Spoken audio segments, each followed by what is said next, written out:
আজই ডাউনলোড করুন আর এনজয় করুন আপনার পছন্দের শো।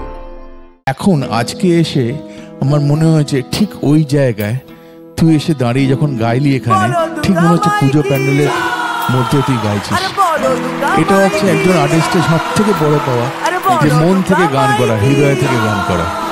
ঘুরে দাঁড়িয়ে সঙ্গীতের সেরা মঞ্চে ফিরেছে যে, সেই এখন মঞ্চ মাতাবে। আসছে হাওড়া আন্দুল থেকে সৃজন।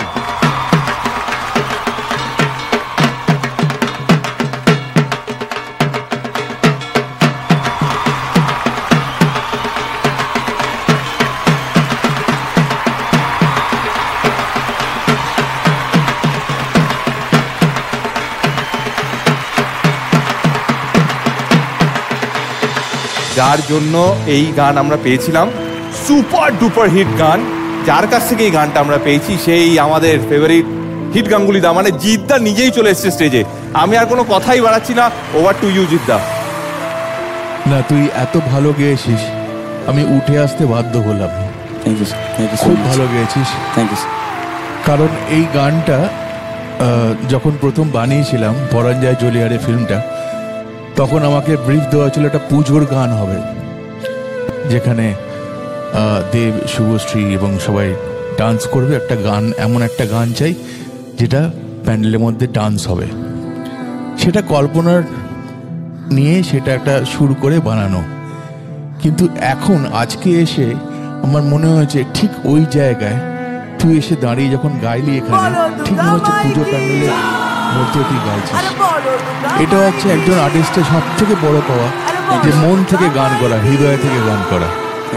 এটা তুই পুরো এনার্জি, যে গানটার এনার্জি আছে সেটা তুই দিয়েছিস। এবং একটা জিনিস বলি, প্রতিবার আমার যে গানগুলো গানে হচ্ছে না, একটা নতুন সাউন্ড, একটা নতুন অ্যারেঞ্জমেন্ট।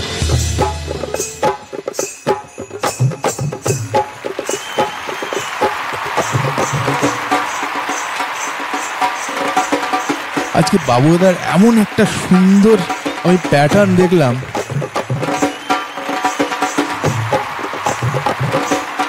এই জিনিসটা কিন্তু অরিজিনাল যখন গান রেকর্ড করে সেটা ছিল না, যে বাবুদার অ্যাডিশন। এটা আমাদের বাংলায় পাওয়া যায়, এই ধরনের অ্যারেঞ্জমেন্ট, এইরকম ঋতু সেকশন। গোকুলদা, তারপরে ক্যাপ্টেন হিসেবে তুই দারুণ কাজ করেছিস এই গানটা।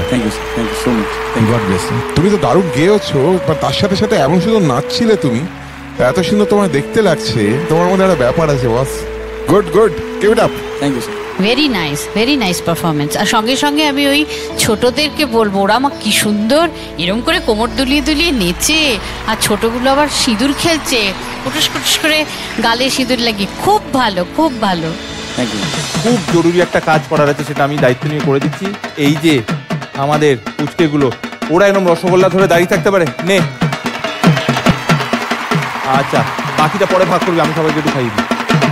বাবা, তুই তো এখন থেকেই ডায়েট করছিস।